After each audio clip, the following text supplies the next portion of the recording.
Assalamualaikum warahmatullahi wabarakatuh. Waalaikumsalam warahmatullahi wabarakatuh. Selamat berjumpa kembali pemirsa TVNU Medan dalam acara Muzakarah Ramadan di tahun 1446 Hijriah yang diselenggarakan oleh PCNU Kota Medan. Dalam kegiatan ini, dalam Muzakarah ini, kita saat ini kedatangan narasumber, yakni Kiai Muhammad Akbar Rosyidi, NCMA, ya. Beliau ini adalah sesuai dengan biodatanya yang disampaikan ke kami, ternyata cukup banyak ya Kiai ya, cukup banyak pengalaman organisasi baik di NU maupun di dalam negeri maupun di luar ini. Di sini beliau ini pernah menjadi pengurus PCNU Yaman, ya Kiai ya, PCNU Yaman tahun 2013-2014. Kemudian juga beliau juga adalah pengurus di LBM PWNU Sumut, yaitu Lembaga Bahsul Masail di 2018 sampai 2023. Kemudian juga hari ini juga masih tercatat sebagai salah satu khatib PCNU Medan masa hikmat 2021-2026. Kemudian juga beliau ada juga organisasi eksternal di luar Nahdlatul Ulama, yaitu sebagai bendahara PPI Yaman ketika masih kuliah dulu Pak Kiai ya, masih kuliah ya, di 2013 dan 2014, dan juga masih aktif sekarang di pengurus MUI Sumatera Utara masa hikmat 2020-2025. Baik, jadi dalam kegiatan ini adapun tema yang nanti akan disampaikan atau ceramah atau yang dakwah yang disampaikan oleh Pak Kiai adalah terkait golongan yang diperbolehkan untuk tidak berpuasa Ramadan. Saya pikir untuk mempersingkat waktu Pak Kiai, karena waktu kita ini agak terbatas setengah jam, jadi waktu dan tempat kami persilakan kepada Pak Kiai. Baik, terima kasih yang sebesar-besarnya kami ucapkan kepada Abang Anda, Bang Potan ya, yang hari ini telah menghantarkan acara ini dengan cukup apik. Assalamualaikum warahmatullahi wabarakatuh. Salam. Alhamdulillah, wassalatu wassalamu ala rasulillah wa ala alihi wa sahbihi wa man walah, wa la hawla wa la quwwata illa billah. Amma ba'du, mari kita bersyukur kepada Allah Subhanahu wa ta'ala dalam suasana yang penuh cita, yang penuh suka. Kita masih Allah ta'ala berikan limpahan nikmat dan karunia. Semoga kita menjadi hamba Allah yang senantiasa bertambah ketaatannya seiring bertambah juga nikmat yang kita rasakan. Salawat dan salam kita hadiahkan kepada baginda Rasulullah sallallahu alaihi wasallam. Tiada yang kita nantikan di kehidupan mendatang kecuali syafaat baginda Rasulullah sallallahu alaihi wasallam, yang tentunya dengan itu pula beserta rahmat Allah bisa menghantarkan kita kepada surga Jannatun Naim yang kekal, yang kita damba-dambakan. Pemirsa TVNU, Abang Anda, Bang Potan yang dirahmati Allah Subhanahu wa ta'ala. Jadi berkaitan dengan tema kita pada hari ini tentang orang-orang atau golongan ya Bang, yang diperbolehkan mereka untuk tidak berpuasa. Sebelum ke sana, kita harus tahu terlebih dahulu bahwa puasa ini adalah salah satu rukun Islam yang ketiga, ya, berpuasa setelah syahadat, lalu sholat, lalu puasa, yakni puasa Ramadan. Maka yang tidak melakukan puasa Ramadan, maka dia belum sempurna keislamannya. Ibarat sesuatu itu kan ada rukun-rukunnya. Rukun itu adalah unsur-unsur sesuatu. Kalau unsurnya hilang salah satu, maka sesuatu itu tak utuh bentuknya. Maka tak sempurna keimanan seseorang apabila dia tidak menjalankan puasa pada bulan suci Ramadan. Tentu ulama telah banyak berbicara tentang hikmah di balik puasa ini. Ada yang menyehatkan badan, ya. Jadi bukan hanya orang yang sehat saja ya, yang layak untuk berpuasa. Karena kalau puasa itu dia menyehatkan badan, justru orang sakit pun lebih butuh dia kepada puasa ini. Di antaranya sakit lambung, ya. Ada beberapa kasus orang yang sakit lambung itu justru dengan puasa dia lebih lebih ringan, dia rasa lebih enteng dan segala macamnya. Nah, dan juga harus kita tahu bahwa puasa Ramadan ini adalah sebuah syariat yang tidak ada tawar menawarnya. Ya, kalau wajib wajib, nggak ada cerita. Maka disyariatkanlah bulan puasa, ibadah puasa Ramadan ini pada tahun kedua Hijriah, ya, ketika baginda Nabi hijrah ke Madinah tahun pertama, tahun kedua pada bulan Sya'ban, maka turunlah perintah dari Allah Subhanahu wa taala untuk mewajibkan puasa. Allah berfirman, ya ayyuhalladzina amanu kutiba alaikumussyiyam kama kutiba alal ladzina min qablikum la'allakum tattaqun. Hai orang-orang yang beriman, wajib bagi kalian berpuasa sebagaimana orang-orang terdahulu.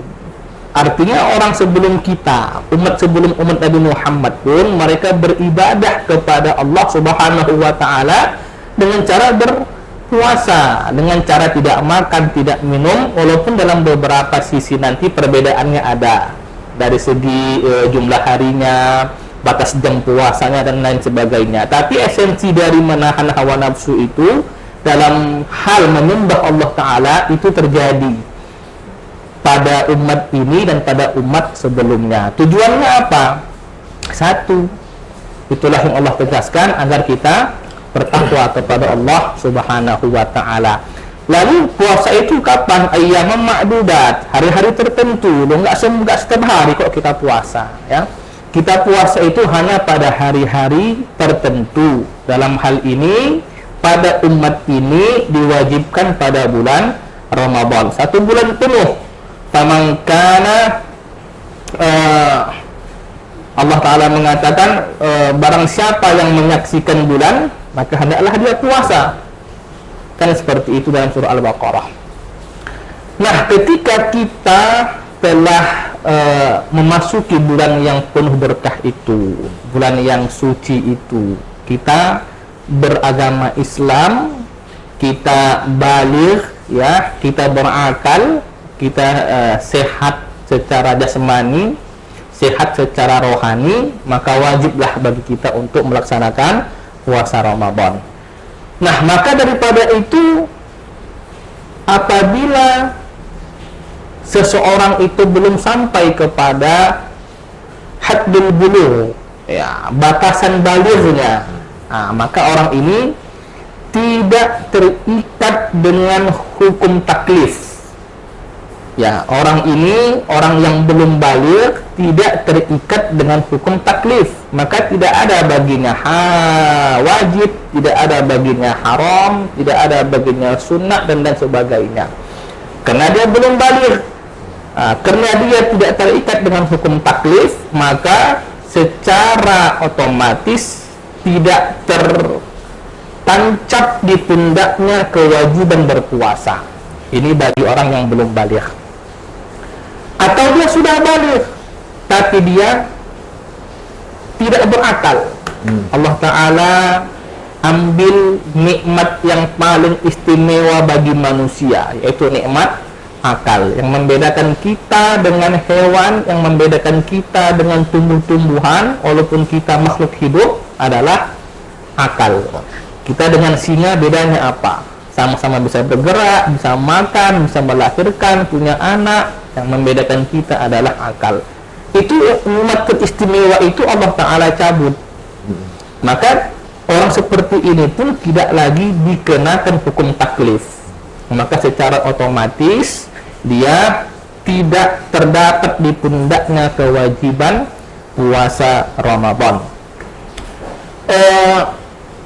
Namun ada hal-hal di mana seseorang dia sudah sampai baligh, baik laki-laki ataupun perempuan, dan akalnya sempurna, tapi dia memiliki atau berada di sebuah posisi yang tak mampu untuk berpuasa, maka diberilah keringanan baginya untuk tidak berpuasa pada bulan suci Ramadan, tapi dengan catatan menggantinya wajib diganti pada bulan yang lain, waktu yang lain, atau diganti dengan membayar tebusan sejumlah harta yang kita sebut dengan sebutan fidyah. Nah, siapa orang-orang ini? Allah Ta'ala jelaskan dalam Al-Quran, ayyaman ma'dudat faman kana minkum maridan aw ala safarin fa'iddatun min ayyamin ukhra. Barang siapa di antara kalian sakit atau berpergian, musafir, maka wajib dia menggantinya di hari-hari yang lain di luar bulan suci Ramadan. Maka untuk itu, pemirsa TVNU, abang anda, Bang Khotan yang dirahmati Allah Ta'ala, jadi ada kok, ya, walaupun ini sebuah kewajiban yang harus gitu ya, yang lazim, tapi ada kok keringanan, ya. Karena puasa ini kan tidak serta-merta bisa dilakukan oleh semua orang, karena dia berkaitan dengan kekuatan fisik, ya. Maka ada beberapa orang yang Allah Ta'ala beri keringanan untuk tidak berpuasa, namun mesti diganti. Yang pertama itu orang yang sakit. Nah, maka muncul perdebatan, sakit macam apa ini yang boleh untuk tidak berpuasa? Apakah orang ngeluh sakit kepala, pusing, tiba-tiba lantas dia bisa nggak berpuasa? Apakah terjatuh kaki keseleo, tiba-tiba dia lantas dengan itu dia boleh nggak berpuasa? Maka ulama memberi batasan. Apa kata ulama? Terutama dalam mazhab Syafi'i, kata ulama, dia diperbolehkan untuk tidak berpuasa. Pertama, sakitnya itu nggak sembuh-sembuh, sakit menahun. Apa kira-kira sakit bang yang nggak sembuh-sembuh? Ya, barangkali dia kena sakit stroke, stroke, atau sakit hal yang dia harus berinfus terus, ya kan? Atau cuci darah terus, umpamanya begitu, ya, menahun. Maka dia ini dibolehkan untuk tidak berpuasa. Gantinya apa nanti? Yang kedua, dia sakit tapi nggak menahun, ya. Sakitnya itu berpotensi sembuh. Apa batasan sakitnya? Batasannya kalau dia berpuasa maka dia meninggal dunia. Ini orangnya harus ini nggak boleh puasa. Apa kira-kira sakit yang kalau dia dipaksakan puasa dia mesti meninggal dunia? Ya, banyak sekali, ya kan. Umpama dia sakit kanker, ya kan, dia harus rutin minum obat, dia paksakan puasa, ya kan, dengan niat menyembah Allah Ta'ala. Itu nggak bisa. Maka akan menghantarkan dia kepada kematian. Ini tak sesuai dengan semangat syariat Islam. Kita harus tahu ada kemaslahatan. Setiap hukum yang diberikan oleh Allah Ta'ala itu mengandung kemaslahatan yang harus dirasakan seorang hamba. Jadi setiap hukum yang kita dibebani, ya, sholat, termasuk puasa, itu ada kemaslahatan di dalamnya yang dirasakan oleh seorang hamba. Kalau kemaslahatan itu hilang, maka hukum ini berpotensi untuk dikaji ulang, ditiadakan, termasuklah berpuasa bagi orang yang sakit kanker tadi. Dia harus rutin minum obat, ya kan? Maka kalau dipaksakannya puasa, maka kemaslahatan puasa nggak dia rasakan, justru kemudaratan yang dia dapatkan. maka dia boleh untuk tidak berpuasa. Apalagi sakit, dia kalau dipaksakannya puasa, dia nggak meninggal dunia, Bang. Tapi dia akan lama sembuhnya. Yang awalnya dia sembuh dalam perkiraan syariat dengan minum obat, ya, secara medis, dia akan sembuh dalam 2 minggu. Dipaksakannya puasa, akhirnya 2 bulan baru dia sembuh. Wah, ini kasus seperti ini diperbolehkan dia untuk tidak berpuasa. Apalagi yang berikutnya, dia kalau dipaksakannya puasa sembuh, tapi akan meninggalkan bekas. Umpama kalau dia puasa, yang awalnya kalau dia tidak puasa sempurna berjalannya, dipaksakannya puasa sembuh, tapi jalannya agak sedikit mengkar-mengkar, istilah orang Medan bilang. Ini dia dibolehkan dia untuk tidak berpuasa. Tapi kalau orang yang sakitnya itu tidak seperti yang keterangan tadi kita sebutkan, umpama keselio, atau dia pusing, ya, atau sakit mata, susah melihat, nah ini tidak ada kaitannya, ya, dengan sakit yang diperbolehkan untuk tidak berpuasa. Maka tidak semua sakit itu yang diperbolehkan untuk tidak berpuasa pada bulan suci Ramadan.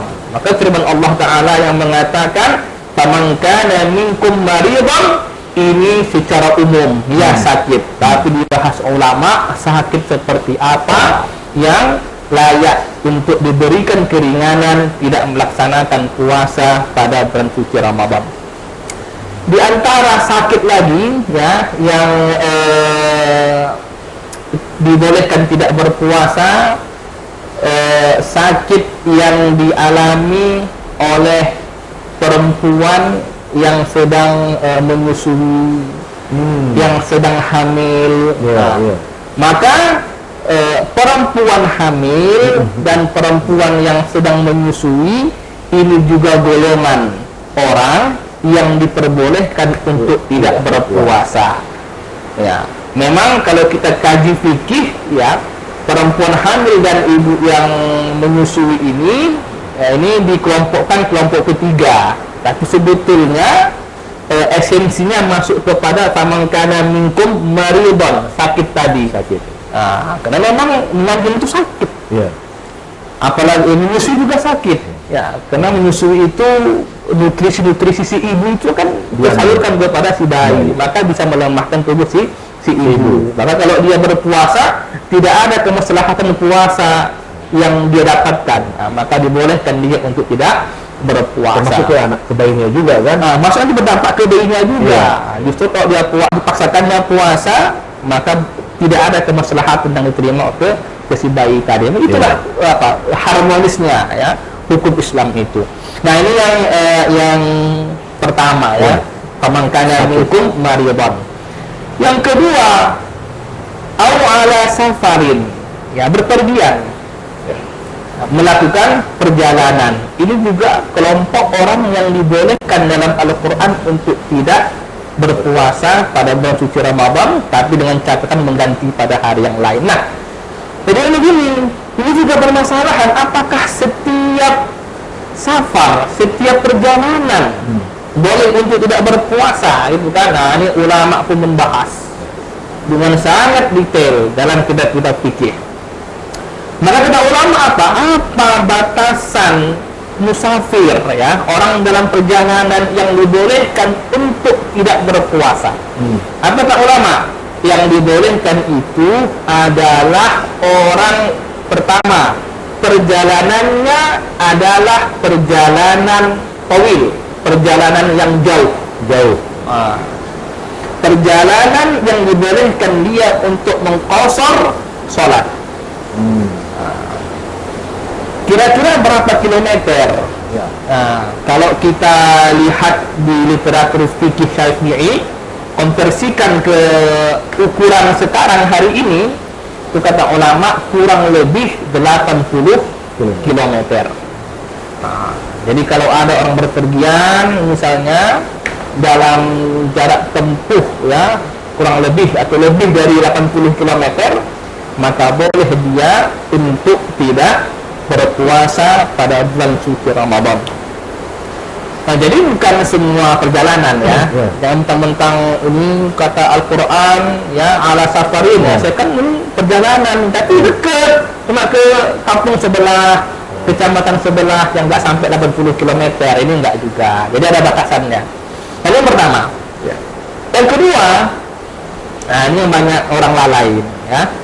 Perjalanan yang dia tempuh selain itu perjalanan jauh ya, juga haruslah perjalanan yang mubah, perjalanan yang dibolehkan oleh syariat, bukan perjalanan yang dia tempuh dalam maksiat. Jadi kita lihat jenis perjalanannya, Bang. Ya. Jadi kalau perjalanannya itu perjalanan yang dibenci Allah, nggak boleh dia mengambil keringanan berpuasa. Ya. Contoh, ada orang nih, ya kan, dia mau ke Jakarta. Itu kan sudah perjalanan jauh, walaupun bisa ditempuh dari Medan ini 2 jam ya ke Jakarta, 2 jam setengah gitu ya. Tapi jaraknya kan lebih 80 km. Ya. Nah, cuma dia ke Jakarta itu ngapain? Oh, ternyata dia mau ngasih uang sogokan nih. Ini bahaya ini. Ya. Dia bawa uang ya kan, dia jumpai seseorang di Jakarta, entah apa kan. Nah, sehingga kita nggak bilang pejabat ya kan. Ya. Nah, dia mengasih uang nih, uang sogokan, itu kan dilarang Allah itu. Ya. Nggak boleh kita menyogok dalam syariat Islam. Nah, maka perjalanannya itu dia tempuh dengan maksud maksiat. Maka perjalanannya itu adalah perjalanan yang tidak boleh mendapatkan keringanan secara hukum syar'i, termasuklah di situ keringanan kewajiban puasa Ramadan. Maka tak boleh dia berpuasa, tak boleh dia tidak berpuasa pada perjalanan itu. Nah, diantaranya juga dia mau misalnya kemana? Dia mau ke Jogja atau ke tempat-tempat tempat-tempat yang di situ ada hiburan malam. Ya. Tujuannya memang untuk itu. Beda dengan perjalanan yang tujuannya itu bukan maksiat, tapi di tengah jalan dia melakukan maksiat. Itu hal yang berbeda. Niat awal, Ustaz. Niat awalnya apa? Contoh misalnya ada orang ke Jakarta, itu mau nyambangi saudara, itu kan diperbolehkan, nggak ada hukum haramnya. Tapi sampai Jakarta, setelah dia jumpa saudara atau sebelum ke rumah saudara, dia lihat tuh, ini ada diskotek nih bedanya, masuk lihat di situ. Ini perjalanan yang awalnya boleh, tapi di tengah jalan dia melakukan maksiat. Ini kategori boleh dia untuk tidak berpuasa. Kita lihat awalnya perjalanan yang bagus, yang boleh. Beda dengan yang tadi. Memang dari awal dia perjalanan tempuh untuk mengantarkan uang sogokan. Nah, ini perjalanan maksiat. Nah, ini yang kedua. Yang ketiga, ini juga banyak orang lalai. Ternyata dalam fikih, orang yang diperbolehkan tidak berpuasa ketika menempuh perjalanan panjang itu adalah orang yang memulai perjalanannya sebelum masuknya waktu subuh. Umpama kita dari Medan mau ke Jakarta, naik apa? Naik mobil, umpama. Ya kan? Kita gerak dari rumah jam berapa? Jam 6 pagi, ya. Jadi malam-malam dia udah pede, nggak usah puasa lah, kan musafir nih, nggak usah sahur. Nah, jam 6 nanti dia akan berangkat ke Jakarta naik mobil. Itu nggak boleh. Itu nggak boleh. Kenapa? Karena dia masih dalam keadaan mukim di tempat tinggalnya ketika waktu subuh datang masuk. Waktu subuh itu adalah waktu di mana dia telah mulai wajib berpuasa. Dia berada di tempat tinggalnya di waktu di mana dia telah mulai wajib berpuasa. Maka nggak boleh. Walaupun nanti dia dikategorikan musafir, tapi dia telah berada di tempat tinggalnya sebagai mukim atau mustautin pada saat sahur itu ya. Pada saat masuknya waktu subuh.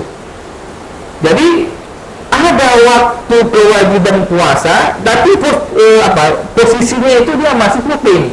tak boleh.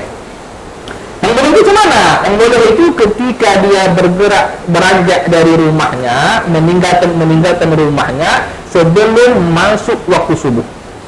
Jam 4 kita gerak dari rumah, mulailah jam 4 gerak naik mobil, tiba di tengah jalan masuk waktu subuh. Nah, ini dia dikategorikan orang yang boleh untuk tidak berpuasa. Nah, jadi pandangan syariat begini, ada dua posisi yang dia alami, ya. Satu posisi dia tidak musafir, Ya. satu posisi dia musafir, ya kan? Karena waktu wajib puasa itu kan dari mulai waktu subuh sampai waktu maghrib, kan Ya. itu.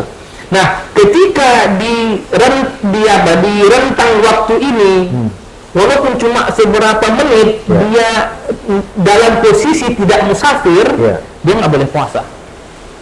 Jadi dia harus dalam keadaan musafir di rentang waktu subuh sampai maghrib tadi. Barulah boleh dia tidak berpuasa. Jadi ini bagi teman-teman ya yang hendak mudik ya, apabila berangkatnya dari rumah itu setelah subuh, maka wajib berniat puasa. Ya, kita sahur dulu, niat puasa aja dulu. Nanti di tengah jalan kalau kelelahan, maka boleh nggak dia berbuka? Ya kan, Ustaz, boleh berbuka? Jam 2 ada kelelahan, kelelahan, kehausan, boleh nggak berbuka? Boleh. Tapi dibolehkan itu bukan sebab dia perjalanan, tapi karena sebab dia kelelahan. Tidak lagi sanggup badannya menanggung derita puasa itu. Ya. Sebab dia melakukan pekerjaan, Ya. maka boleh dia tidak berpuasa bukan sebab dia melakukan perjalanan. Nah, bagaimana hari esoknya? Hari esoknya umpama besoknya dia ada di Pekanbaru, boleh nggak dia nggak berpuasa? Boleh. Kenapa? Karena sebelum subuh atau ketika waktu subuh dia sudah dalam posisi musafir. Beda dengan hari sebelumnya, subuh itu dia masih mungkin di rumah. Jadi syaratnya dia harus dalam keadaan musafir dari mulai awal waktu subuh sampai waktu maghrib. Jadi ini yang lalai, orang sering lupa, ya kan? Mentang dia mau musafir, ya udahlah musafir, nggak usah sahur. Padahal dia masih di rumah, dia berangkat jam 6 pagi, jam 8 pagi. Yang seharusnya dilakukan, dia wajib berniat pada malam hari puasa. Udah puasa aja dulu sampai nanti di mana waktu dia tak mampu lagi berpuasa di tengah jalan, baru dia berbuka puasa. Hal-hal yang seperti ini dia tidak berpuasa, nanti wajiblah dia ganti pada hari yang lain. Faman kana minkum maridan aw ala safarin fa'iddatun min ayyamin ukhra. Wajib dia ganti pada hari yang lain. Nah, Bapak Ibu pemirsa TVNU yang dirahmati Allah Ta'ala, kapan dia mengganti? Nah, ini juga harus dijelaskan ini kan. Nah, orang yang sakit ya, yang sakit tadi tidak kunjung sembuh, menahun gitu Bang, maka kan dia nggak berpotensi lagi puasa, dia nggak bisa lagi puasa. Maka dia harus membayar fidyah. Fidyah itu berapa? Sekira 7 ons beras. Setiap hari dia keluarkan. Setiap hari dia keluarkan.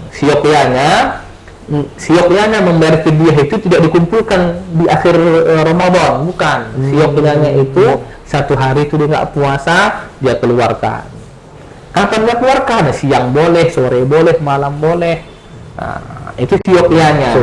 Tapi barangkali itu berat ya, berat, maka biasanya orang mengumpulkan di akhir, dia bagi. Tapi ala kulli hal itu lebih baik daripada tidak melakukan bayar fidyah sama sekali. Nah, itu yang pertama. Orang yang sakit tapi dia berpotensi untuk sembuh, maka dia ganti ketika dia sembuh pada bulan-bulan berikutnya.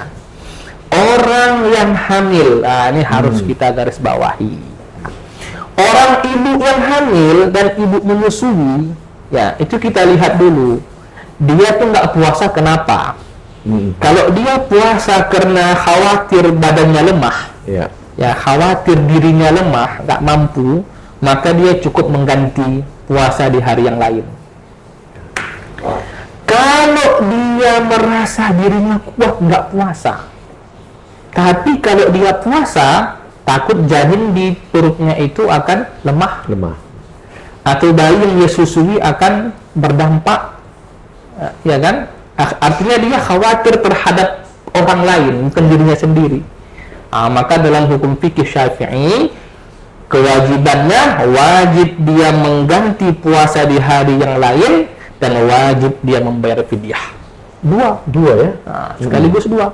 Bayar fidyah juga sejumlah hari yang dia tinggalkan, dan mengganti puasa juga sejumlah hari yang dia tinggalkan. Itu kalau dia khawatir terhadap janin dalam perutnya atau bayi yang sedang dia susui. Atau dia khawatir terhadap dirinya dan khawatir juga terhadap janinnya berbarengan. Maka dalam mazhab Syafi'i, ibu seperti ini hanya wajib menggantinya di hari yang lain, tak wajib dia membayar fidyah. Ini dibedakan dalam mazhab Syafi'i. Kenapa? Kalau tadi dia wajib mengganti dan membayar fidyah, dia takut terhadap janin atau bayinya, itu dia menggugurkan puasa melampaui dirinya.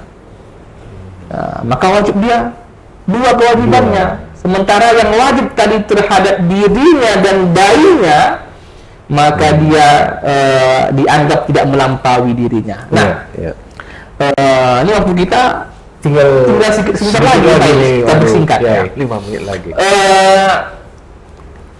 Kalau orang yang meninggalkan puasa sebab dia berpergian, ya maka dia wajib mengganti di waktu yang lain. Ya, ada satu yang ingin kami sampaikan, yang ini krusial terjadi di tengah masyarakat kita. Apa itu orang yang sengaja meninggalkan puasa?